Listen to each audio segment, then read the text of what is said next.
kami dari kelompok 7 akan membacakan materi yang berjudul yaitu Pancasila menjadi dasar nilai pengembangan ilmu. Perkenalkan, nama saya Zila Astuti Handayani, di sebelah kanan saya Zelika Safia Putri, dan di sebelah kiri saya Suan Aritio Wambis. Baik, di sini saya akan membacakan pertanyaan yang nomor 1 yang berbunyi yaitu Pancasila sebagai dasar nilai pengembangan ilmu yang terbentuk dalam sikap inklusif, toleran, gotong royong dalam keragaman agama dan budaya.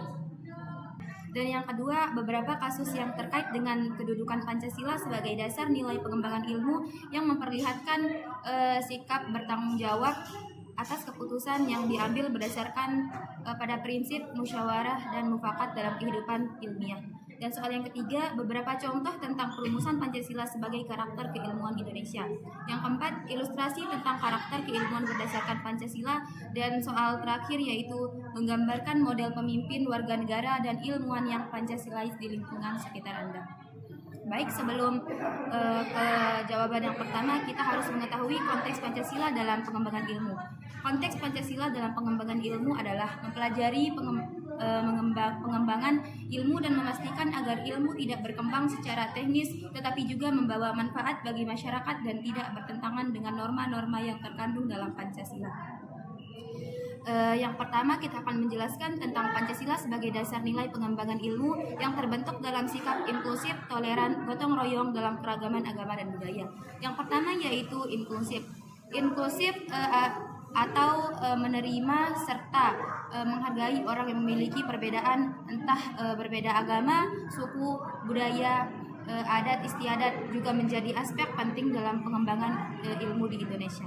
Yang kedua yaitu toleran. Toleran atau menghormati adanya perbedaan di lingkup masyarakat, entah perbedaan dalam keyakinan atau perbedaan suku dan budaya, dengan memberikan kesempatan berpendapat, menghargai proses ibadah, tradisi kebudayaannya, dan menghormati semua kegiatan mereka. Dan yang ketiga, gotong royong. Gotong royong yang menjadi salah satu aspek pendukung pemersatu diantaranya perbedaan agama ataupun budaya. Gotong royong dapat dilakukan tanpa terhalang oleh batas agama maupun budaya yang dilakukan dalam bidang sosial maupun ekonomi. Kita lanjut ke soal yang kedua. Beberapa kasus yang terkait dengan kedudukan Pancasila sebagai dasar nilai pengembangan ilmu yang memperlihatkan sikap bertanggung jawab atas keputusan yang diambil berdasarkan pada prinsip musyawarah dan mufakat dalam kehidupan ilmiah. Baik, peran musyawarah dan mufakat. Musyawarah dan mufakat penting dilakukan dalam kehidupan bermasyarakat, berbangsa, dan bernegara. Karena bermusyawarah dan bermufakat mencerminkan prinsip-prinsip dan Pancasila, yaitu persatuan dan demokrasi. Musyawarah dan mufakat dapat memperkecil terjadinya konflik antara satu sama lain yang pastinya akan merugikan kedua belah pihak. Contoh kasusnya yaitu proyek penelitian pengembangan vaksin yang cenderung melibatkan berbagai pihak seperti universitas, lembaga penelitian, dan pemerintahan yang dilakukan musyawarah dan mufakat untuk menyelesaikan permasalahan karena perbedaan pendapat tersebut. Dan yang ketiga, beberapa contoh tentang perumusan Pancasila sebagai karakter keilmuan Indonesia. Baik, di sini kita akan menjelaskan 5 sila, yaitu sila pertama yang membahas mengenai ketuhanan yang mengajarkan untuk menuntut ilmu dengan sungguh-sungguh yang dapat berguna bagi diri sendiri maupun orang lain tanpa menghilangkan azas keagamaan. Lalu sila yang kedua yaitu mengajarkan kita dalam menuntut ilmu dengan baik, bersaing secara sehat, menghargai orang lain dengan cara berlaku adil dan dengan adab di atas segalanya. Selanjutnya sila ketiga yang mengajarkan tentang menuntut ilmu tidak selalu dilakukan secara individu. Terkadang harus menyatukan ide ilmu serta pandangannya dengan orang lain agar menciptakan inovasi baru. Selanjutnya sila keempat. Sila keempat menjelaskan tentang mengajarkan bahwa dalam menghadapi suatu permasalahan saat menuntut ilmu haruslah diselesaikan dengan cara musyawarah agar mencapai kesepakatan bersama. Dan yang sila terakhir yaitu menjelaskan tentang yang memberikan gambaran bahwa melakukan segala hal termasuk menuntut ilmu pengetahuan haruslah berlaku adil dan bersih, seperti adil tanpa memandang memandang perbedaan dan tidak mengambil hak orang lain. Materi selanjutnya akan disampaikan oleh teman saya yaitu Zuan. Oke, saya akan lanjutkan materi dari teman saya bernama Zila tadi, membahas mengenai soal keempat, yaitu ilustrasi tentang karakter keilmuan berdasar Pancasila, contoh nilai karakter keilmuan berdasar Pancasila dari kalangan masyarakat. Kali ini saya mengambil atau mengangkat topik dari seorang mahasiswa bernama Radit yang saya ambil dari sebuah webtoon yang berjudul We Are Farmasi, karena menurut saya dia adalah sebuah karakter yang memiliki semua hal yang terkait tentang karakter keilmuan berdasarkan Pancasila. Seperti yang pertama adalah bersifat inklusif, ia menghormati keberagaman agama yang dianut oleh beberapa orang sekitarnya, serta ia menghindari diskriminatif ataupun rasis dalam melakukan mengkaji ilmu pengetahuan tanpa harus menghilangkan nilai-nilai etis ataupun bersifat tidak adil hanya karena perbedaan pendapat ataupun perbedaan latar belakang. Yang kedua adalah mahasiswa juga harus memiliki tanggung jawab ataupun rasa kemanusiaan yang tinggi dengan cara melakukan penelitian dengan cara manusiawi yang dapat menimbulkan dampak positif bagi orang lain.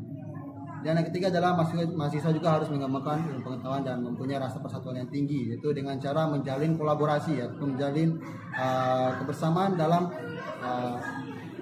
tanpa harus memandang perbedaan suku, agama, dan latar belakang seseorang, dan bersama-sama saling bahu-membahu dalam membantu mengembangkan ilmu pengetahuan secara bersama-sama. Yang keempat adalah mahasiswa juga harus bisa menyelesaikan persoalan ataupun ingin membuat sebuah kesepakatan dengan membuat menjalin diskusi ataupun bermusyawarah serta bermufakat supaya bisa menentukan solusi ataupun hasil terbaik dari perspektif pandang dari dua belah pihak supaya bisa sama-sama mencapai kesepakatan ataupun tujuan bersama. Dan yang terakhir adalah mahasiswa juga harus memiliki rasa keadilan tinggi, yaitu dengan tidak berlaku semena-mena dan dengan membagi ilmu pengetahuan tanpa membedakan satu sama lain, entah di lingkungan kampus maupun di lingkungan secara bermasyarakat, untuk terciptanya kehidupan yang adil serta saling memahami satu sama lain. Dan yang kedua adalah kami mengambil dari seorang petugas keamanan dari sebuah kampus Universitas Muhammadiyah. Beliau memiliki dan harus menjalankan tugasnya sesuai dengan syariatnya dan menghargai keyakinan serta menghormati ibadah serta perbedaan dari agama lain tanpa membedakan satu sama lain, tanpa membedakan latar belakang dari pihak mahasiswa ataupun pihak di lingkup kampus. Dan yang kedua adalah petugas keamanan juga harus memiliki rasa kemanusiaan yang tinggi, yaitu dengan cara menjalankan tugasnya menghentikan permasalahan ataupun mencegah terjadinya perpecahan tanpa harus melakukan tindakan intimidatif dan menggunakan kekerasan dalam untuk menyelesaikan suatu masalah. Yang ketiga adalah petugas keamanan harus bisa menjaga konektivitas kampus dan dari potensi perpecahan, dan harus bisa menjaga atau menjalin solidaritas antar mahasiswa dan petugas keamanan supaya menciptakan lingkungan yang saling berkontribusi. Yang keempat adalah seorang petugas keamanan harus bisa bermusyawarah ataupun berdiskusi untuk menyelesaikan suatu masalah tanpa menggunakan kekerasan seperti yang ada pada sila kedua, serta harus menerima dan terbuka terhadap pendapat dari kedua belah pihak supaya bisa menciptakan ataupun menghasilkan solusi yang terbaik dari kedua belah pihak. Dan yang terakhir adalah seorang petugas keamanan tidak boleh ataupun harus bersifat netral dan tidak memihak salah satu pihak, dan harus menegakkan keadilan serta aturan dan memberikan perlakuan adil tanpa diskriminasi dengan perbedaan yang ada. Oke, yang terakhir kita mengambil perspektif pandang dari seorang pedagang, yang dimana kalau berdasarkan Pancasila, seorang pedagang harus menghindari cara berdagang yang curang dan cara memanipulatif pada pembeli serta menghormati perbedaan pada konsumen dan memberikan pelayanan yang baik tanpa harus membedakan satu sama lain. Yang kedua adalah pedagang harus memberikan pelayanan yang ramah dan baik tanpa adanya sifat diskriminatif dan intimidasi, dan memastikan barang dagangnya memiliki kualitas dan memiliki manfaat bagi konsumennya tanpa harus mengurangi tanpa harus ditambah-tambahkan. Yang ketiga adalah pedagang bisa menjalin kolaborasi atau bekerjasama dengan penjual bahan baku, yang dimana dengan menggunakan bahan produk lokal, tidak menggunakan ataupun mengurangi produk impor, agar bisa saling membantu atau mendukung UMKM yang ada di negara kita ini. Yang keempat adalah berdiskusi dan bermusyawarah terkait keluhan ataupun kritikan dari para konsumen sehingga bisa meningkatkan kualitas dagangan ataupun memperbaiki kesalahan dalam berdagang.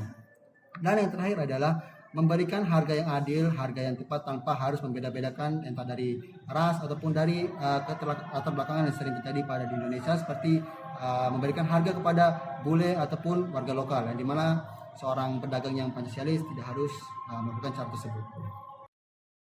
Oke, itulah materi dari kami berdua yang akan dilanjutkan oleh teman saya bernama Selvi. Waktu yang tepat dipersilakan.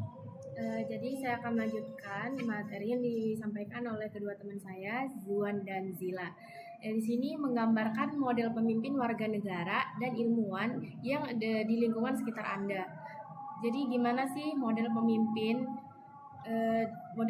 di sekitaran kita tuh kayak gimana ya? Yang pertama itu memiliki sifat yang berlandaskan pada Pancasila yang membuatnya menjadi pemimpin yang memiliki sifat toleransi dan menghormati perbedaan keyakinan dan ibadah yang dianut oleh warganya. Yang kedua, memberikan contoh yang baik kepada warganya, terutama cara beradab kepada orang lain yang lebih muda, sepantara maupun terutama kepada orang yang lebih tua, melayani warganya dengan ikhlas dan tulus tanpa pamrih. Yang ketiga, peran menjaga kerukunan antar warga dengan cara menciptakan solidaritas sosial antar warga dengan cara melakukan kegiatan yang dapat membangunkan kesadaran warga bahwa pentingnya memiliki rasa persatuan. Yang keempat, mengadakan musyawarah bersama warga setempat untuk membahas permasalahan dan mencari bersama-sama solusi terbaik dan haruslah bersikap demokratis. Yang terakhir itu bersikap adil kepada semua warganya tanpa memandang status, perbedaan agama, suku, ras, dan latar belakang pendidikan warganya. Yang kedua itu warga negara. Jadi yang pertama itu menerapkan sikap toleransi terhadap perbedaan agama dan menghormati ibadah yang dilakukan oleh agama lain dan menjalankan ibadah dengan tulus sesuai syariatnya. Yang kedua, menolak hal yang berbau diskriminatif dan memanusiakan orang lain yang memiliki adab yang baik dengan orang lain tanpa memandang perbedaan latar belakang. Yang ketiga, memiliki semangat persatuan dan bersosialisasi dengan orang lain dan membentuk ikatan solidaritas yang erat agar dapat saling membantu satu sama lain. Yang keempat, tidak akan main hakim sendiri dan akan mengedepankan musyawarah atau diskusi yang menjadi metode mencari sumber masalah dan menemukan solusi yang menguntungkan semua pihak yang terlibat. Yang terakhir itu akan bersifat adil ke semua kalangan tanpa memandang perbedaan sebagai penghambat dan cenderung peduli dan membangun keadilan bagi orang-orang yang lemah. Yang selanjutnya itu ada ilmuwan. Pertama, ilmuwan harus mengembangkan ilmu dengan kesadaran spiritual dengan menghormati keberagaman keyakinan dan memiliki etika moral serta kepedulian lingkungan sosial, dan saat melakukan penelitian ilmuwan tidak memisahkan riset dari nilai-nilai etis. Yang kedua, menolak keras adanya diskriminasi pada saat praktik keilmuan dengan menggunakan objek yang tidak seharusnya digunakan untuk uji coba penemuan pada saat penelitian. Yang ketiga, memiliki semangat persatuan dengan cara melakukan kolaborasi atau kerjasama dengan ilmuwan lainnya agar dapat mencapai tujuan bersama dengan lebih mudah dan mendukung jejaring keilmuan nasional. Yang keempat, mengkaji riset secara bersamaan dengan menggabungkan pendapat dari sudut pandang yang berbeda, lalu bermusyawarah dan mencari akar permasalahan tersebut secara bersama-sama sehingga mendapatkan solusi terbaik dari perspektif kedua pihak. Yang terakhir, menyampaikan pengetahuan dan hasil karya ilmiah tersebut secara adil dan merata ke semua golongan masyarakat yang ditujukan kepada masyarakat luas yang lebih terverifikasi kebenarannya dan efektivitasnya. Ada beberapa sumber yang kita dapat. Dari pertama, kita mendapatkan dari mahasiswa Psikolog semester 5. Yang kedua itu dari petugas keamanan. Yang ketiga dari pedagang aksesoris. Ini beberapa referensi atau sumber-sumber yang kami dapatkan dari penjelasan kami di atas tadi. Baik, itulah presentasi dari kelompok kami. Kurang lebihnya mohon maaf. Wassalamualaikum warahmatullahi wabarakatuh. Waalaikumsalam. Oke, thank you.